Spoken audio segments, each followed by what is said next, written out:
বইমেলায়, থিয়েটারে, ক্যাফেটেরিয়ায়, পহেলা বৈশাখে, ভ্যালেন্টাইন উৎসবে শুধু মেয়েটার চোখে পড়া দুঃসহ চেষ্টা ছাড়া ছেলেটা পুরা দস্তুর সাধারণ।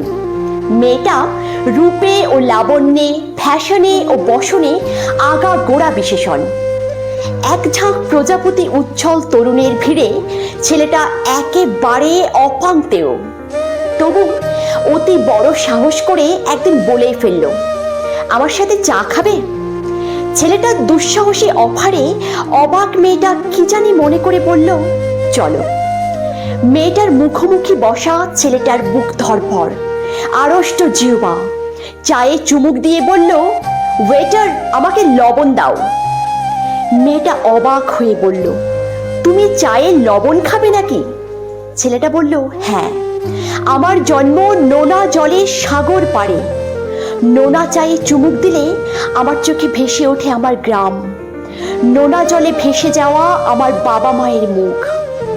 মেয়েটা অবাক হয়ে শুনল ছেলেটার কথা, তারপর বলল, আমি কোনোদিন সাগর দেখিনি, আমার বাড়ি পাহাড়ে, ওখানে গা ছুঁয়ে উড়ে যায় কোমল মেঘ পাখির মতো।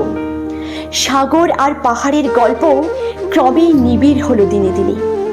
তারপর বিয়ে, সংসার এবং শেষে বুড়ো ও বুড়ি। বুড়ো মরার আগে বুড়ির হাতে একটা চিঠি দিয়ে বলল, মরার পর খুলবে। বুড়ো মারা যাওয়ার পর বুড়ি চিঠিটা খুলল।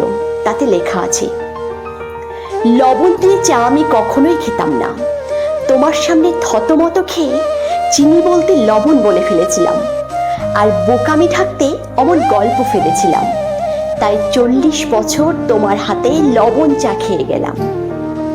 তোমার হাতের লবণ চা খুব মিষ্টি। বুড়ি প্রতিবেশীর বাড়িতে বেড়াতে গেল একদিন, তাকে চা দেয়া হলো। বুড়ি বলল, একটু লবণ দিন। অবাক হয়ে প্রতিবেশী বলল, আপনি লবণ দিয়ে চা খাবেন নাকি? বুড়ি বলল, হ্যাঁ, লবণ চা খুব মিষ্টি। সত্যি, লবণ চা খুব মিষ্টি।